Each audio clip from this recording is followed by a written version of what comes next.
Kasunod ng panibagong pagtaas ng presyo ng langis, inaasahang maapektuhan ng pamasahe sa pampublikong transportasyon tulad ng jeepney, bus at tricycle.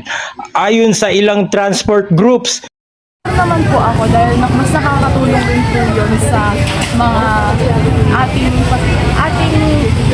driver po sa jeep, tricycle po dahil po sobrang tumataas po yung gasolina po. Kaya po mas makakatulong rin po sa buhay nila sa estudyante.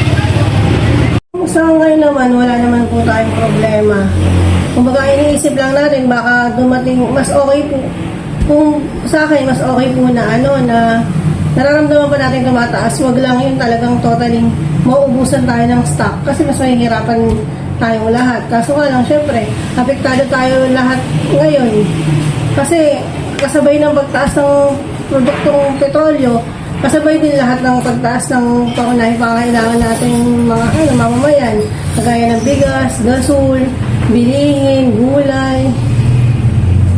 Wala naman po problema sa stock ngayon. Wala pa naman po kami napabalitaan na magkukulang or kumbaga continuous pa rin naman delivery. Yun nga lang po yung kinakatakot natin, sir, na huwag na talagang maubusan kasi mas mahihirapan po tayo. Kasi necessity natin ng ang gasoline or ang diesel sa lahat ng ng galaw ng tao sa tawag dito sa transportation, sa pagbabiyahe ng mga produkto. Ngayon po, sir, ang diesel po natin is 150. Ang auxilium naman natin or special gasoline is 100. Ang unleaded po is 98. tumataas ang kanilang gastos sa gasolina at diesel, kaya maaaring umiling ng dagdag pamasahe upang makabawi sa operasyon.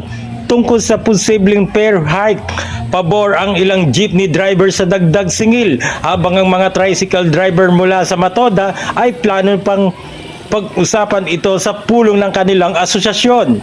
Nagpahayag naman ng pangamba ang mga estudyante at pasahero dahil labis silang maapektuhan ng dagdag singil sa kanilang araw-araw na gastusin.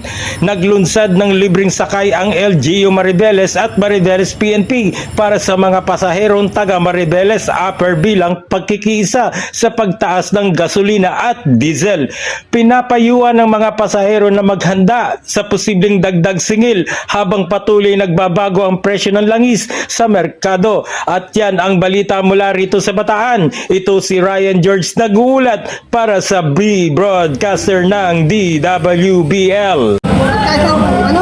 Gasolina. Dati hindi ko nihinda, ngayon nihinda ko na. Yung 1 litro ko, 2 palig lang ng siman, kulang pa. Tapos yung pamasahe. Makakabiyahe ka na isang biyahe. Talo-talo na sa pamasahe, makakabiyahe ka rin itong 75. Magkano diesel, gasolina. Napakataas, sobra.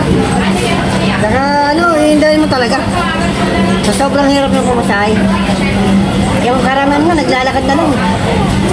Mga pasahero. At saka hirap talaga, wala akong masabi. Sobra. Kaya kailangan namin ng tulong ng Malacanang. Ang tibay. Bakit walang aksyon? Tumaas yung gasolina tapos pamasahe namin. Hindi man lang gumalaw. Paano na mga pamilya namin na nangangailangan ng pangangailangan? Pang-araw-araw. Kasi ang hirap talaga po. Related siya sa gasolina dahil sa panahon ni sir, sobrang taas na po ng mga gasolina natin. So yung LGU Maribeles po, nag-initiate po siya na mag-conduct ng libreng sakay po para sa mga kababayang Maribeleños po sir. Para po makatulong po kami sa mga pagbawas, kahit po yung pagbawas na po ng gastusin po nila pang araw-araw. Kasi ang libreng sakay po natin, simula po Maribeles po siya hanggang sa Batangas 2 po.